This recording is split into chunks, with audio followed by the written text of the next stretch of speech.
தொடர்வது விரிவான செய்திகள்.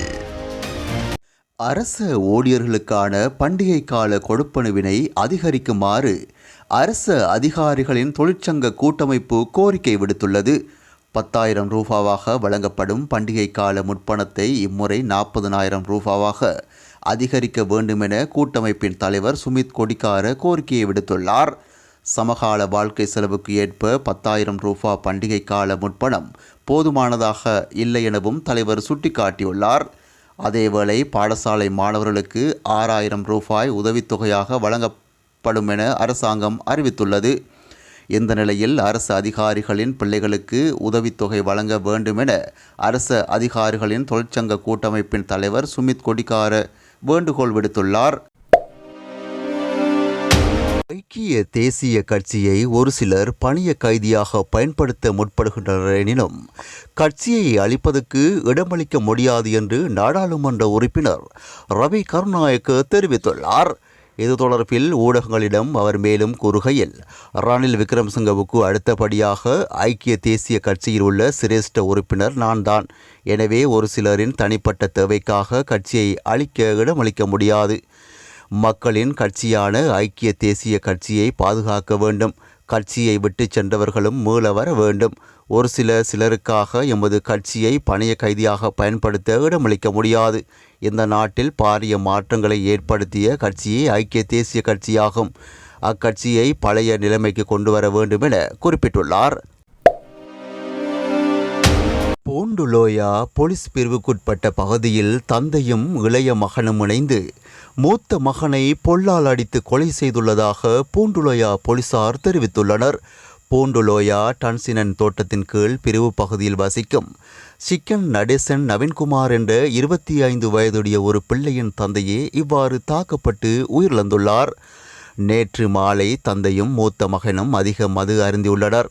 அதன் பின்னர் தந்தை வீட்டுக்கு வந்தபோது மூத்த மகன் வீட்டில் அதிக ஒலியில் பாடல்களை கேட்டுக்கொண்டிருந்துள்ளார்.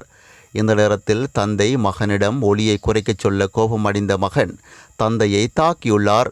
பின்னர் தனது தம்பியையும் கட்டையால் தாக்க கடைசியில் தம்பியும் தந்தையும் சேர்ந்து குறித்த மூத்த மகனை பொல்லால் அடித்து கொலை செய்துள்ளதாக கொலை சம்பவ தொடர்பில் விசாரணைகளை மேற்கொண்டு வரும் பூண்டுலோயா போலீசார் தெரிவித்துள்ளனர்.